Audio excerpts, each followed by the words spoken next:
Hey, what's up? This is Jared with the App Podcast. Today we're going to take a look at EventHorizon.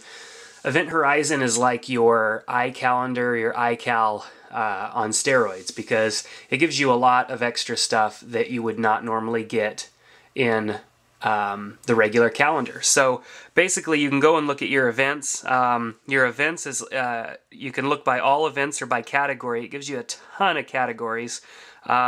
So let's just choose all, and it's basically bringing in everybody's birthday that I had plugged in to my address book. So as you can see, I've got a lot of birthdays of people or anniversaries and all that good stuff plugged in for everybody. So I've got a master list of all of my events right here, which is great. Or of course I can go and search all events by specific category and see just an item that I entered earlier about doing the dishes, because I love my wife and I like to do the dishes for her.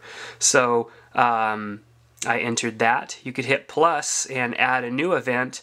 So it has a little bit of extra stuff that you normally wouldn't see when you're adding a new event to your calendar. You've got a URL, a notice period, and of course all those categories to choose from to help keep your stuff organized. So you can enter a new item. I'm not going to bother doing that. In settings, we have some settings here, reminders. These are your default stuff.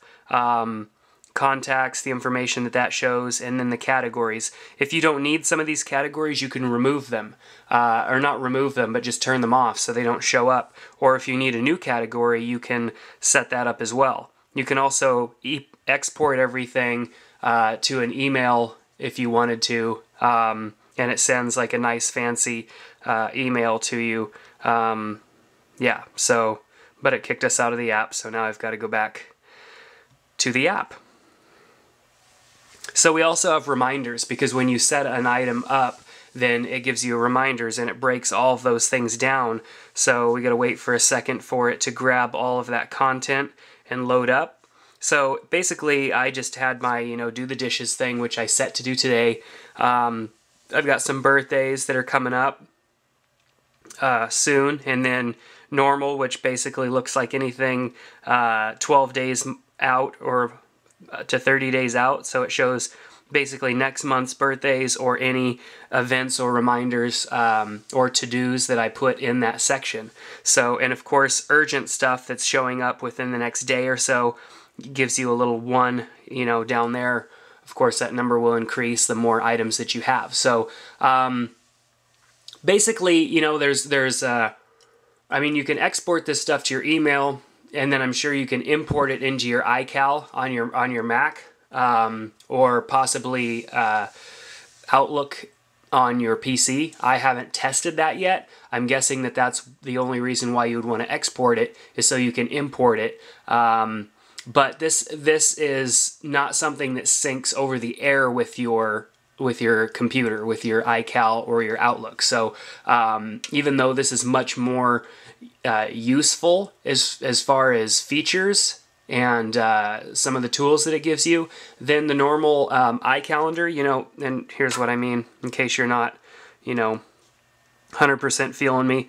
The calendar here, the basic calendar that syncs with the your computer, syncs with MobileMe and all that good stuff, and then you can sync all that stuff back and forth. But EventHorizon kind of fills in a lot of those gaps that you would normally have when there's a website that you have to attach to an event, or you want more categories, or you want to be able to kind of view everything in a nice breakdown like this. So I am going to use this app for birthdays because it loads them all in there, makes it easy for me to remember them. I like to send people cards on their birthday, so I always make sure if I have somebody's birthday, I have their address as well, so it kind of makes it nice.